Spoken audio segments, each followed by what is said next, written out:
Hello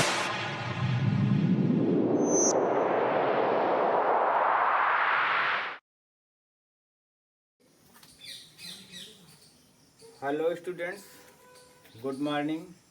Gupta गुरु channel में आप सबका स्वागत है। आज हम पढ़ाएंगे संतुलित रासायनिक समीकरण। संतुलित रासायनिक समीकरण कल हम पढ़ाए थे रासायनिक अभिक्रिया और रासायनिक समीकरण।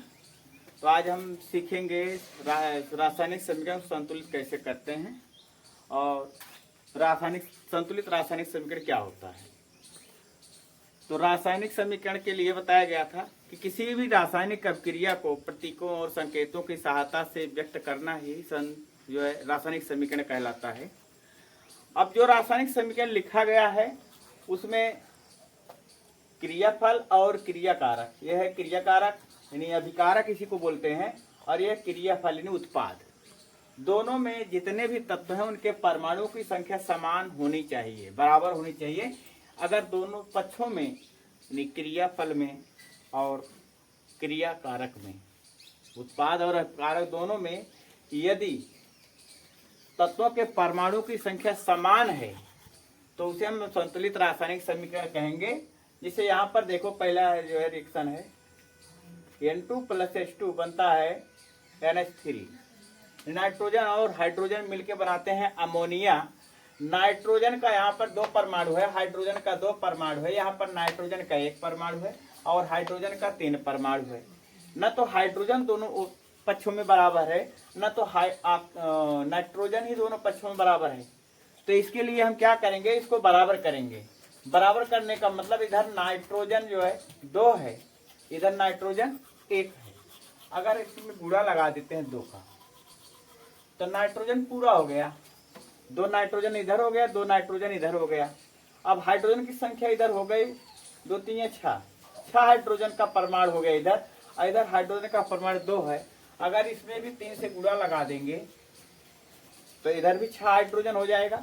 इस तरह से 2 नाइट्रोजन 6 हाइड्रोजन, 2 नाइट्रोजन 6 हाइड्रोजन, दोनों तरफ हाइड्रोजन और नाइट्रोजन के परमाणुओं की संख्या समान है, इसलिए ये समीकरण संतुलित रासायनिक समीकरण हो गया। इसी तरह से दूसरा रिएक्शन है, हाइड्रोजन और ऑक्सीजन मिलकर के पानी बनाते हैं। यहाँ पर हाइड्रोजन के 2 परमाणु हैं, इधर भी हाइड्रोजन के 2 परमाणु है, बराबर है। लेकिन ऑक्सीजन का इधर 2 परमाणु है, ऑक्सीजन का यहाँ पर 1 परमाणु है। अब इसको पूरा करने के लिए अगर हम यहाँ 2 से गुणा कर देते हैं तो ऑक्सीजन तो पूरा हो गया, लेकिन हाइड्रोजन 2 दूनी 4 हो गया। इधर पर 2 हाइड्रोजन है, यहाँ पर 4 हाइड्रोजन है, इसलिए हम यहाँ भी 2 गुणा कर देंगे, 2H2 + O2। तो 4 हाइड्रोजन 4 हाइड्रोजन, 2 ऑक्सीजन और 2 ऑक्सीजन, दोनों तरफ बराबर हो गया, ये भी संतुलित हो गया। इस तरह से 2 समीकरण जो है संतुलित हो गए। तीसरा समीकरण, सोडियम और ऑक्सीजन मिलकर बनाते हैं सोडियम ऑक्साइड, Na+O2 Na2O। यहाँ पर Na एक परमाणु है, यहाँ पर Na का 2 परमाणु है।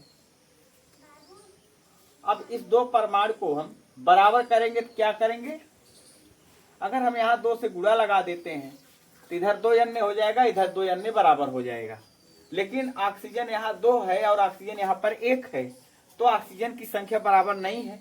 जिसको बराबर करने के लिए अगर हम यहाँ पर 2 लगा देते हैं, यहाँ पर 2 लगाते हैं, तब क्या होगा देखो, यहाँ पर हम 2 लगा दिए, ऑक्सीजन तो पूरा हो गया, 2 ऑक्सीजन इधर है, 2 ऑक्सीजन इधर है, दोनों तरफ ऑक्सीजन के परमाणु की संख्या समान हो गई।